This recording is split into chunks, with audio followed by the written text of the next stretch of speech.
कडकणी बघा झाल्या ना खुसखुशीत आणि कुरकुरीत. चला मग करूया.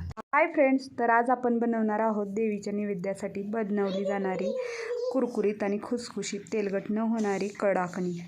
तर कशा करायच्या ते बघूया. इथं मी एका ताटामध्ये ना 1 कप मैदा आणि 1 कप रवा घेतला आहे. त्याच्यामध्ये थोडंसं मीठ घालून मिक्स करून घेतले. त्यानंतर ना एका वाटीमध्ये एक बारक्या वाटीनं वाटीभर पिठी साखर घेतली आहे. त्याच्यामध्ये अर्धा कप पाणी घालून साखर विरघळवून घेतली आहे. त्यानंतर ना इथं तेल गरम करून घेतले पळीमध्ये. तेल चांगलं कडकडीत गरम करून घ्यायचं आहे. त्यानंतर ना रव्यामध्ये घालून घेतलं आणि चांगलं असं मिक्स करून घ्यायचं आहे. आता हे मिक्स झालेलं आहे, तुम्ही बघू शकता. तर रव्याची मैद्याची चांगली मूठ वळली जाते, म्हणजे ना तेल चांगलं रव्याला लागलेलं आहे. तर आता हे सगळं चांगलं मिक्स करून घेऊया. त्यानंतर आपण जे साखरेचं पाणी घेतलेलं आहे ते एका चाळणीनं घ्यायचं आहे, म्हणजे ना साखरेमध्ये काय घाण येणं असेल तर ते ना गाळणीमध्येच राहिलं जाईल. त्याच्यामुळं ना चांगलं असं गाळून घेतलं आणि चांगलं असं मिक्स करून ना हे ना रवा आणि मैदा मळून घ्यायचा आहे. तर बघू शकता इथं मी ना सगळं असं ना मळून घेतलेलं आहे.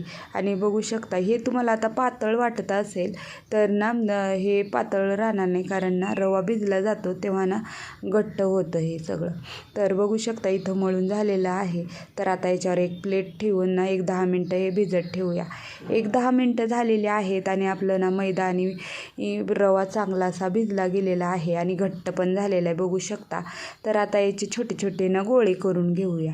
तर गोळे करून ठेवल्यानं काय होतं, आपल्याला ना कडकण्या करताना ना सोपं पडतं, पटापटा करता येतं. त्याच्यामुळं गोळे तयार करून घ्यायचे.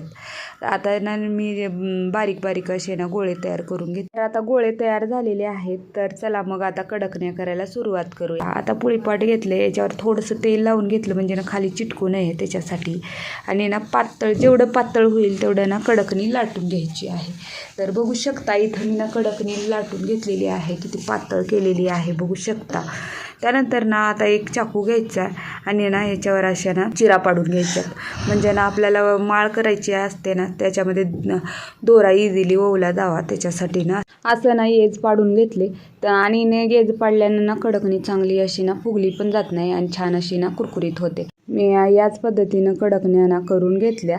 त्यानंतर तेल ठेवलं होतं गरम करायला. तेलही छान असं गरम झालं होतं. तर एक एक करून ना मी याच्यामध्ये कडकणी सोडून घेतली आणि ना छान असं ना कुरकुरीत आणि लालसर होईपर्यंत तळून घेतली. आणि तुम्ही बघू शकता इथं कडकणी छान अशी तयार झालेली आहे. तेलगट्टीही झालेली नाही आणि एकदम खुसखुशीत पण झालेली आहे. याच पद्धतीने मी सगळ्या कडकण्या तळून घेतल्या. या पद्धतीने कराल ना तर तुमची कडकणी एकदम खुसखुशीत आणि कुरकुरीत होईल आणि तेलकट पण होणार नाही. व्हिडिओ आवडला तर लाईक करा, कमेंट